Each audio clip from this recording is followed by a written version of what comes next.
karena update lagi, karena kalau bicara mengenai pengasuhan itu kan terus update ya, kita nggak bisa ngikutin cara yang kemarin yang 8 tahun terus kita lakukan sekarang, pastinya gelagapan juga gitu, beda. Sedikit kemarin dong, menemani istri di umur yang sudah Hmm? senior lah istilahnya. Gimana Mas? Menemani langsung? Iya, jadi sebenarnya Mona kan ini anak keempat ya. Sebenarnya aku ngalami, maksudnya Mona kan umur masih 38. Nah, dia dengan anak keempat ini cukup, kalau dari secara medis ya alhamdulillah masih sehat, masih aman lah, dibilang aman. Memang yang jadi ini kita eh, agak kebingungan kita itu karena di saat pandemi ini kan memang kebijakan rumah sakit, kebijakan pemerintah daerah kan berbeda gitu kan dengan anak-anak kita sebelumnya. Jadi lahiran kemarin ya aku nemenin Mona, tapi nggak nemenin pada saat lahiran gitu, karena nggak boleh. Anak tiga-tiganya itu aku mulai dari yang anak pertama itu normal aku temenin, anak kedua sesar aku temenin juga, anak ketiga itu sesar normal itu aku temenin. Nah kemarin akhirnya aku bilang sama Mona, sayang karena memang aku nggak bisa nemenin, jadi aku ngelihat dari sesar dan normal itu effortnya memang lebih beratan normal, aku bilang ya udahlah kamu sesar aja lah gitu, supaya juga prosesnya cepat gitu kan. Terus apalagi aku nggak ada di sebelahnya gitu. Memang bener tuh ngalamin apa yang terjadi di film-film yang suaminya nunggu di depan ini rumah sakit, terus dokter muncul, gimana dok kondisinya, nah itu terjadi sama gue ngerasain banget gitu, aduh deg-degannya juga gitu, gitu sih. Itu direncanakan program atau bagaimana Mas? Sebenarnya surprise juga. Anak keempat ini tidak maksudnya gini, anak keempat ini eh, muncul dengan tiba-tiba lah istilahnya. Tadinya kita pengen ya udah 3 aja dulu gitu kan, tapi Nala pengen banget punya adik. Dia nggak mau jadi dia pengen jadi kakak gitu.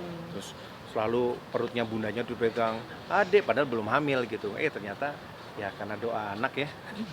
Jadi memang, dan kita masih dikasih kepercayaan, ya wis lah, surprise juga sih untuk anak keempat ini gitu. Tapi ya alhamdulillah, yang penting diri kita sih siap gitu. Perkembangan sekarang gimana Mas? Sekarang hari ini alhamdulillah udah 2 bulan dan sehat. Yang kalau begadang sih pasti gitu ya, begadang.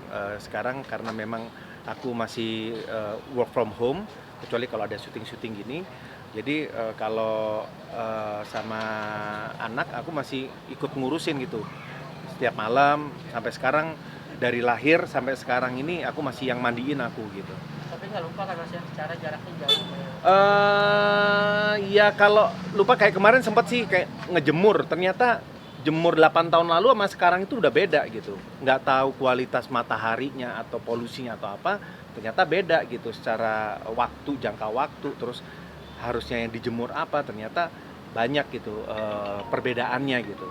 Bukan hanya jemur, terus cara gendong aja dulu kayaknya kita harus hati-hati gitu ya gendongnya. Sekarang aku ngelihat orang-orang sudah mulai teredukasi untuk gendong yang penting aman, nyaman buat bayi.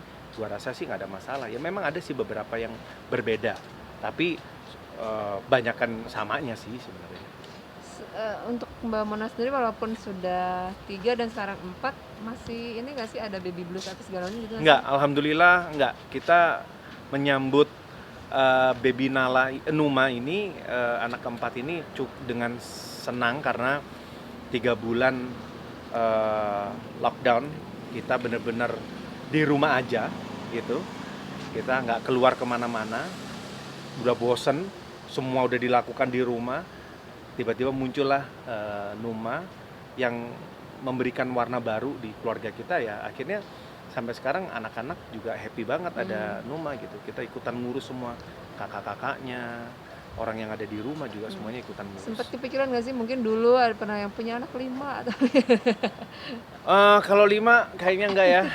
Bapaknya udah, sekarang gue udah umur 45 dia, 46 gitu kan. Jadi kayaknya udahlah cukup lah, 4 ini udah cukup, udah pas.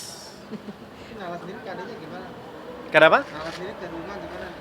Nala happy banget, dia ya excited, dia ikut terlibat kalau umpamanya kita capek gendong, kadang-kadang Nala juga bantuin gendong gitu. Bahkan kadang-kadang bantuin gantiin diapersnya kalau pipis gitu-gitu juga bantuin. Kakaknya juga Raka yang tadinya kita satu-satunya anak kita yang tidak mengharapkan punya adik itu dia, si Raka, karena anak cowok satu-satunya. Tapi ternyata dia paling care juga gitu ke adiknya. Bahkan waktu Mona hamil aja dia yang paling sering mijitin bundanya, terus gendong. Sekarang tuh hampir tiap hari lah si Raka itu gendong, pokoknya minta gendong, dia pingin gendong aja gitu. Bagus lah, enaknya jarak jauh-jauh kayak gitu sih, ikut ngurusinnya, nggak repot kitanya juga orang tuanya. Bangga nggak sih Mas salah satu artis yang ya katakanlah punya anak yang lumayan? Lumayan banyak gitu ya. Ya bangga, bersyukur, bangga mempunyai anak yang sehat gitu kan. Apalagi yang pasti kitanya juga orang tuanya siap memberikan pola asuh yang baik dan benar gitu kan. Karena memang aku sama Mona kan memang konsen di pola asuh kan ya, suka datengin acara parenting, workshop, seminar. Jadi nah, itu untuk mengupgrade ilmu kita gitu, untuk belajar terus menjadi orang tua, karena jadi orang tua itu nggak ada sekolahnya. Jadi ya mau nggak mau cuman kita dengerin sharing dan juga ikut sekolah ikut seminar, workshop, itu salah satu ilmu kita juga gitu, upgrade ilmu. Mas Indra, Mbak Monastery rencana kita ini kan kayaknya mau anak terakhir.